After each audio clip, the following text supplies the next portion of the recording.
திருப்பூர் மாநகரில் மிக பிரம்மாண்டமா ஆனந்தம் சில்க்ஸின் கோலாகல திறப்பு விழா. அனைவரும் வருக.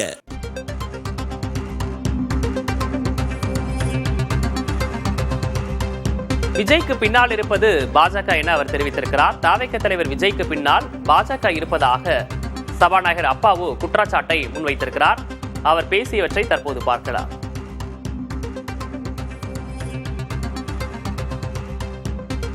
மக்கள் தெளிவா இருக்கிறாங்க.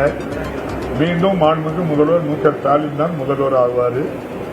சாமானிய ஏழை எளிய மக்களுக்கு நல்ல திட்டத்தை தந்திருக்காங்க. தொடர்ந்து இந்த ஆட்சி இருக்கிறாங்கன்னு சொல்லி மக்கள் நினைக்கிறாங்க. அதை மாற்றத்துக்கு முயற்சி பண்ணாங்க அப்படின்னு சொல்லி பல பேர் வராங்க. உங்களுக்கு தெரியும் அவங்களெல்லாம் யாரு சொல்லி.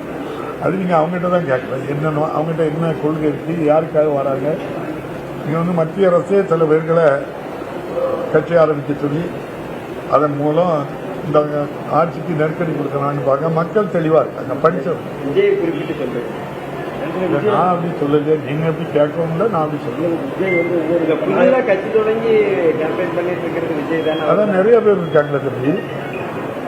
நீங்க நிறைய இருக்கு. நான் சொல்லக்கூடாது. உங்களுக்கு தெரியலன்னா நான் தனியா வாங்கி சொல்லி தரேன்.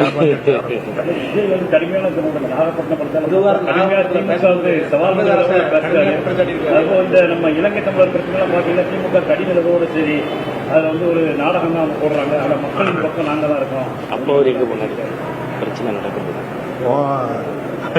நீங்க நம்ம தம்பி நடிகர் கட்சி ஆரம்பிச்சிருக்காங்க.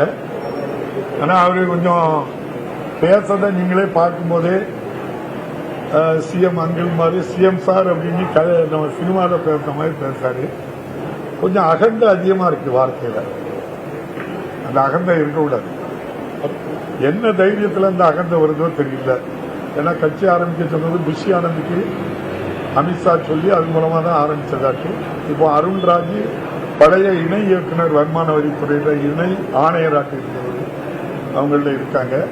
அவங்க தொடர்புல ஒன்றிய ஆட்சியில் இருக்கின்ற அமித்ஷா அவர்கள் பாரத பிரதமர் அவருடைய கைடன்ஸோட கட்சி ஆரம்பிச்சதாட்டு பல பத்திரிகைகள் ஊடகங்கள்ல செய்தியை பரப்பிட்டு இருக்கிறாங்க. பரப்பல அந்த செய்தியை சொல்லிட்டு இருக்கிறாங்க. அவங்க தான் இவங்களுக்கு ஒய் பாதுகாப்பு இவங்க கேட்காமலே கொடுத்திருக்கதா சொல்றாங்க. அவங்களுக்கு தனி விமானமே கொடுத்திருக்கதா சொல்றாங்க ஒன்றிய அரசு மூலமா. எனக்கு தெரியல. அவங்க சொன்னதை தான் நான் சொல்றேன் அப்படின்னு சொல்லியிருக்காங்க.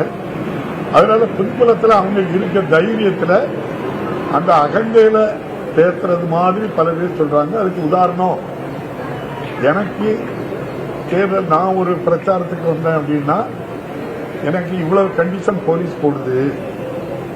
மாண்புமிகு பாரத பிரதமர் ஐயா மோடிஜி அவர்களையோ ஐயா உள்துறை அமைச்சர் அமித்ஷா அவர்களுக்கோ இப்படி நீங்க கண்டிஷன் போட முடியுங்களா, சிஎம் சார் போட்டு பாருங்களா அப்படின்னு சொன்னதுல இருந்தே தெரியுது அவங்க தான் இயக்குறாங்க. இவரு அந்த வார்த்தையிலே அர்த்தம். ஆனா அவருக்கு அரசியல் அடிச்சுவிடு தெரியலையோன்னு நான் நினைக்கிறேன்.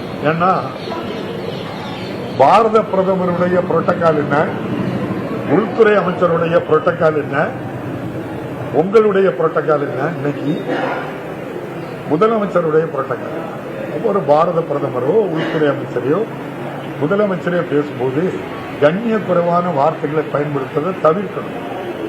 மாண்புமிகு முதலமைச்சர் அவர்களுக்கு தான் சொல்லணும் அந்த வார்த்தை. மாண்புமிகு பாரத பிரதமருக்கு தான் சொல்லணும். மாண்புமிகு உள்துறை அமைச்சருக்கு தான் சொல்லணுமே தவிர அவங்க அவருடைய பெயரை சொல்லி அழைக்கக்கூடியதோ இந்த சினிமாவில் பேசுற மாதிரி டயலாக் எல்லாம் பண்றத மக்கள் விரும்பல. ஏன் இப்படி ஒரு சிறுபிள்ளைத்தனமா பேசுறாங்க, ஏன் இவ்வளவு புரியாம பேசுறாங்கன்னு மக்கள். நெல்லையில் சபாநாயகர் அப்பாவு செய்தியாளர்கள் சந்தித்த அந்த காட்சிகளை பார்த்தும் விஜயை பாஜக இயக்குவதாக குற்றச்சாட்டை முன்வைத்திருக்கிறார். பின்புலத்தில் அமித்ஷா இருப்பதாகவும் அவர் பேசியிருக்கிறார். முதல்வரை மிரட்டும் துணியில் பேசுவதிலிருந்தே பாஜக தான் விஜயை இயக்குவது தெளிவாக தெரிகிறது என்ற குற்றச்சாட்டையும் விமர்சனத்தையும் அவர் முன்வைத்திருக்கிறார். அவர் பேசிய முழு விவரங்களையும் பின்னர் வரக்கூடிய செய்திகளில் நாம் விரிவாக பார்க்கலாம். திருப்பூர் மாநகரில் மிக பிரம்மாண்டமா ஆனந்தம் சில்க்ஸின் கோலாகல திறப்பு விழா. அனைவரும் வருக.